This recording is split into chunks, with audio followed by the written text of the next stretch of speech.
kiatu popote, kila kona tunafika. Hii ni timu ya ushindi, wanastahili sifa. Karibu kiatu popote, hakuna shaka wala hofu. Kwa majina naitwa Maria Paulo Mhembe, natokea kijiji cha Igunda, kitongoji cha Majengo. Kwa kweli mwaka mpya namshukuru Mungu umetukuta tuko salama.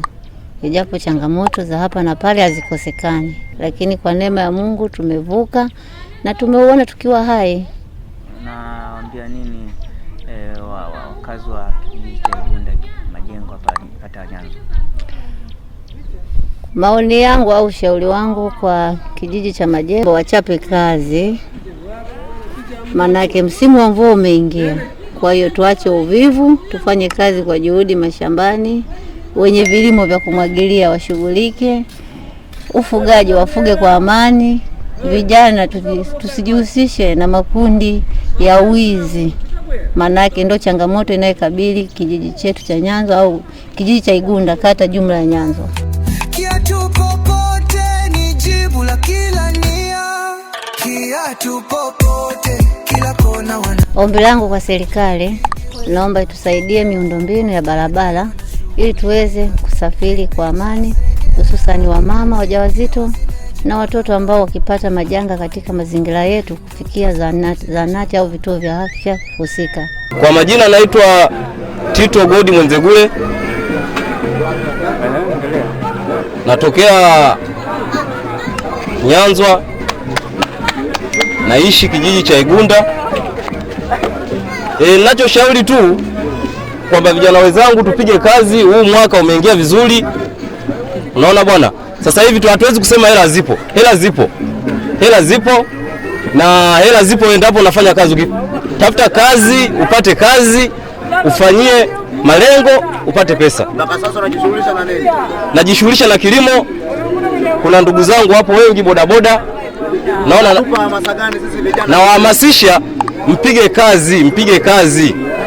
Nchi ya leo bila kupiga kazi hauwezi kupata mafanikio. Hii ni timu ya ushindi, wanastahili sifa.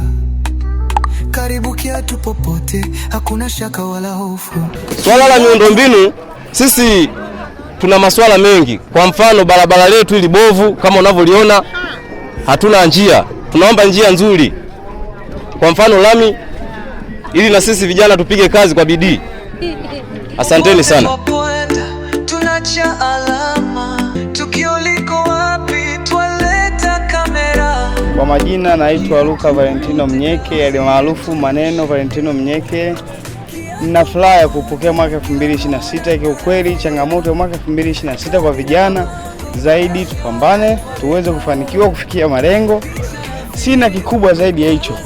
Vingine tunaomba hata serikali yetu iweze kufuatilia ngazi ya kata, ifuatilie hata tuweze kupata miundombinu ya barabara, maana imekuwa changamoto hasa kwetu, imekuwa kubwa sana. Kwa hiyo ni hivyo, tunaomba kama maombi yetu yanaweza kafika na yakapokelewa, tukafanywa changamoto ya barabara, hata namna ya uvunaji wetu ukawa mzuri. Baada ya mavuno mazuri yaweze kufika barabarani kwa muda mwafaka. Tunaomba TANROADS iweze kufanya changamoto hiyo, iweze kutusaidia, naweza tukafurahia zaidi. Neno moja kwa anayekutazama kupitia KFTV Online Media, unamwambia nini kama kijana? Kama kijana nawaambia changamoto kubwa kwa sasa mwaka 2026 tupambane tuweze kufikia malengo kwa kila kijana.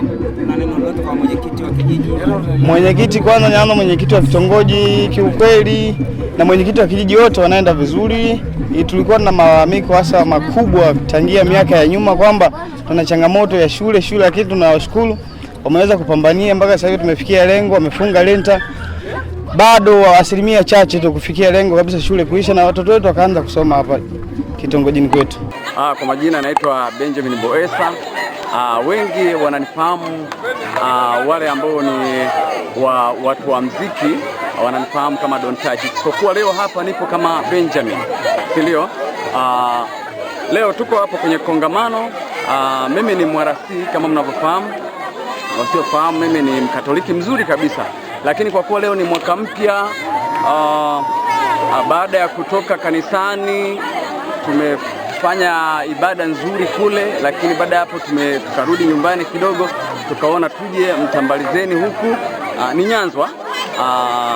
Nyanzwa kama unafahamu. Kwa hiyo tuko Mtambalizeni, tumekuja kufanya kongamano hapa na ni kongamano zuri. Tunamshukuru Mungu, mwitikio umekuwa mkubwa, watu wamekuja na wamejaa, wamefurika kama unavyowaona. Ni watu wengi. Hivyo tupo hapa, ndo tumemaliza sasa hivi kongamano hili. Watu wameimba na mimi nilikuwa kama mpiga picha kuchukua zile video, maana zile ni kama kumbukumbu. Kwa hiyo nilikuwepo hapa kwa ajili ya kazi hiyo. Namshukuru Mungu, nimefanya vyema kabisa. Kongamano kwa nazungumzia nini? Hapa kwenye kongamano ni kama niseme kama nini? Ni kama burudani wakati upande mwingine, lakini pia kufikisha ujumbe wa Mwenyezi Mungu, yani neno la Mungu kwenye sehemu hii husika. Nini wito kwa vijana ambao ni wakazi wa maeneo haya ya Nyanzwa, ukilinganisha na mwaka mpya umeanza na mambo mapya, mvua inanyesha na nini, unawaambia nini? Binafsi niwaambie kwanza, lazima tubadilishe kile ambacho kilitufelisha kwenye mwaka 2025. Sasa tubadilike, tufanye yale mazuri au yale yenye faida. Yani kwa sasa hivi huu ni mwaka mpya, hakikisha na mambo yako pia yawe mapya, yani wewe una mipango mipya. Kwa hiyo hii nadhani itatusaidia sana kupiga hatua. Vijana tunapotafuta pesa itatusaidia sana. Kiatu popote, kila kona tunafika, kadi na mabango, biashara ni ndoto. Kwa kila tukio twashuti na umakini, kiatu popote, kazi yetu ni ya dhati.